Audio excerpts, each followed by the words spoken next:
بسم اللہ الرحمن الرحیم۔ السلام علیکم۔ ناول ایکس آفیشل میں خوش آمدید۔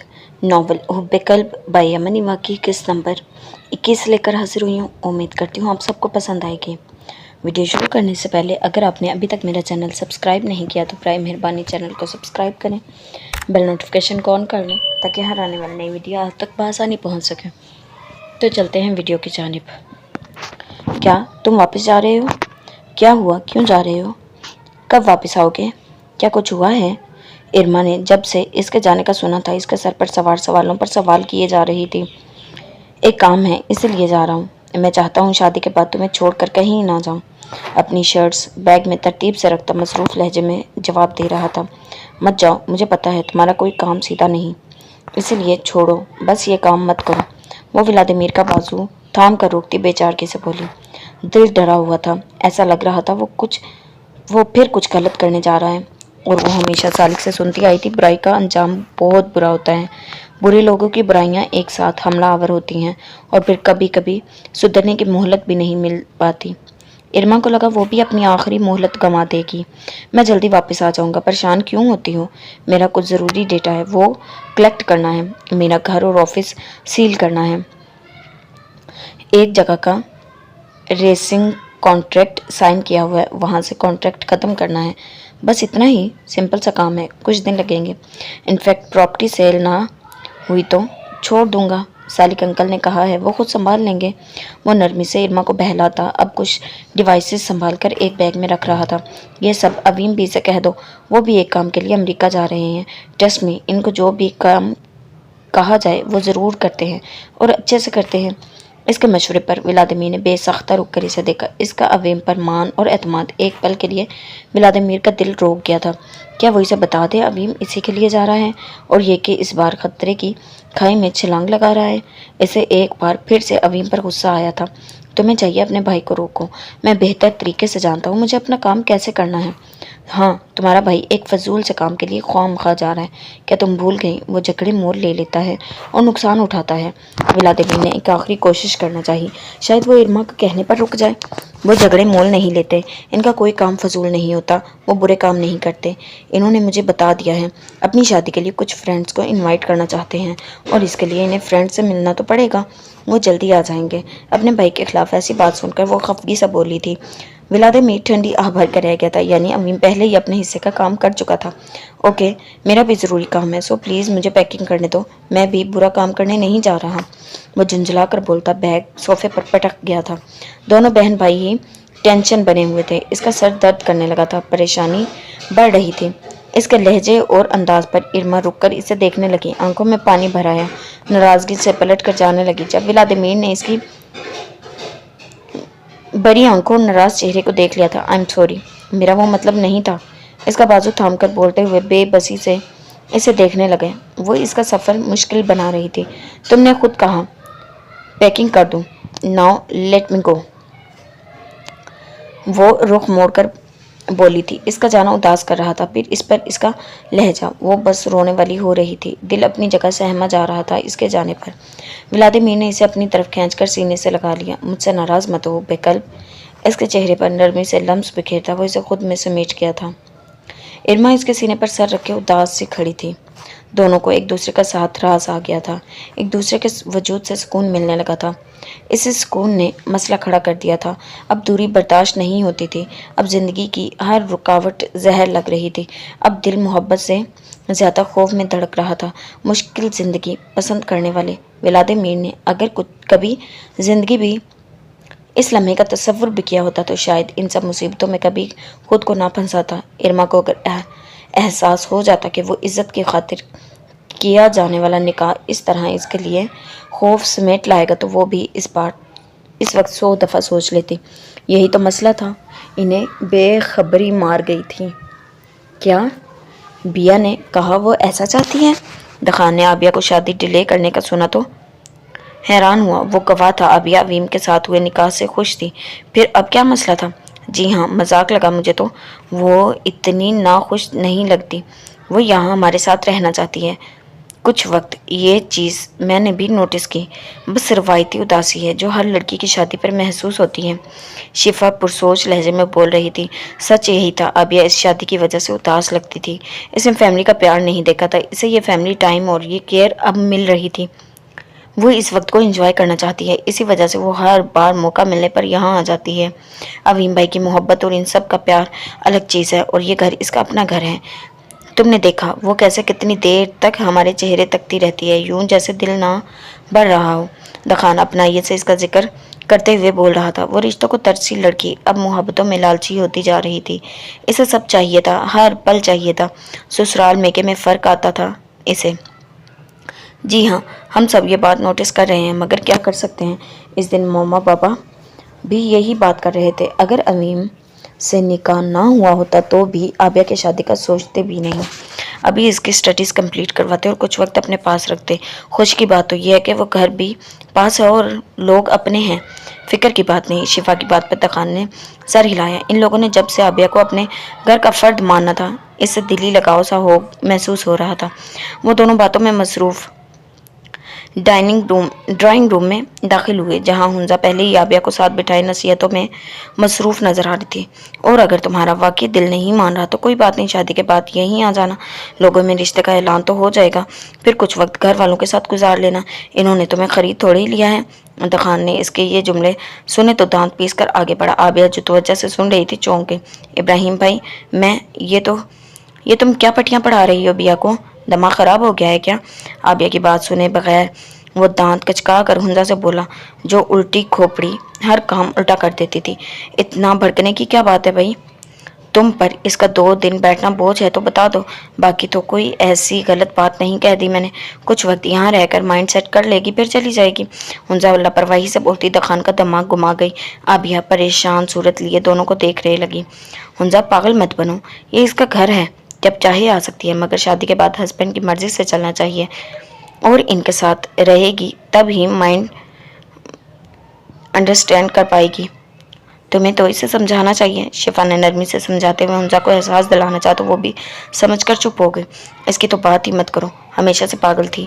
دخان سر جھٹک کر دوسرے صوفے پر بیٹھا آبیہ کو پاس بلا کر اسے اپنے حصار میں لے گیا، یوں جیسے ہنزا سے بچانا چاہ رہا ہو۔ تم ذہین مت بنو۔ یہ اداس تھی تو سمجھا رہی تھی، کوئی لکھ کر نہیں دے دیا کہ ضرور آئے۔ ہنزا پنجے جھاڑتی دخان کے پیچھے پڑ گئی، جو خواہ مخواہ ہر معاملے میں گھستا تھا۔ شفا سر نفی میں ہلاتی سنگل صوفے پر ایزی ہو کر بیٹھی موبائل چلانے لگی۔ اب ان دونوں کی تو لمبی بحث چلنے والی تھی۔ میری بہن سے دور رہو، تمہارے یہ نایاب مشورے اس کا بھی دماغ خراب کر دیں گے۔ دخان جلی پر تیل چھڑک کر سکون سے بولا، تمہاری بہن؟ تم اللہ سے اپنے نام کروا کر لائے تھے کیا؟ تم سے پہلے میں نے اسے بہن بنایا تھا۔ مجھے یہ تم سے زیادہ عزیز ہے، بلکہ تب سے اچھی لگتی ہے جب یہ اتنی کیوٹ بھی نہیں تھی، کمزور اور بیمار سی لگتی تھی، پھر بھی مجھے اتنی ہی اچھی لگتی تھی۔ ہنزا کا محبت جتانے کا اپنا ہی انداز تھا۔ اس کی باتوں پر بیا آنکھیں پھیلائے خفت سے نظریں گھما گئی تھی۔ دخان نے اس انوکھی تعریف پر بمشکل ہنسی دبائی۔ وٹ ایور، اب بس میری بہن ہے۔ اور آبیہ، تم یہ بتاؤ اب کیا نئی سوچ سوجھ گئی ہے تمہیں؟ ہر وقت عویم بھائی کو تنگ کرتی ہو، سدھر جاؤ اب۔ وہ اس کے سر پر ہلکی سے چپت لگا کر مصنوعی گوری سے نوازتے پوچھ رہا تھا۔ صرف میں نہیں، وہ بھی مجھے تنگ کرتے ہیں۔ میں ان سے جب کسی بات کی پرمیشن لوں وہ ہمیشہ انکار کرتے ہیں، کبھی مجھے انڈرسٹینڈ نہیں کرتے۔ آبیہ منہ بسوڑ کر اداس صورت بنائے بول رہی تھی۔ ہنزا جو ناک چڑھا کر ابھی تک دخان کو گھور رہی تھی، سر جھٹک کر شفا سے باتیں کرنے لگی۔ بیا، وہ تمہاری کیئر کرتے ہیں، تم تھوڑی میچورٹی شو کرو اور نوٹس کرنا، وہ ہمیشہ تمہاری فکر کرتے ہیں۔ ان کی نیچر ایسی ہے، اپنی بات منوانے اور روب جھاڑنے جیسا برتاؤ کر جاتے ہیں، ورنہ وہ بہت نائس اور سویٹ ہیں۔ فرینڈ بن کر تو دیکھو۔ دخان اسے پیار سے سمجھا رہا تھا۔ وہ خاموشی سے سر جھکائے سنتی رہی۔ ہم فرینڈز تھے، پھر انہوں نے فرینڈشپ ختم کر دی، اور وہ مجھے اب ہر بات پر ڈانٹ دیتے ہیں۔ آبیہ اپنے گھر جانے، ان سے کانٹیکٹ کرنے، فائل کی بات اور اب یہاں آنے پر ہر بار اس کا غصہ اور ناراضگی کو یاد کرتی دل گرفتگی سے بول رہی تھی۔ دخان نے سرد آہ بھری۔ کچھ ضروری باتیں جو آبیہ جان کر بھی انجان بن رہی تھی وہ عویم کو آرام سے سمجھانی چاہیے تھی، مگر ہاں وہ غصہ کر جاتا تھا اور 1-2 بار بہت بری طرح پیش آیا تھا۔ دخان پریشان سا آبیہ کو دیکھ رہا تھا۔ اوکے، میں ان سے بات کروں گا، اگر وہ فرینڈ بن کر نہ رہیں تو ٹھیک ہے، تم ان سے ناراض ہو جانا،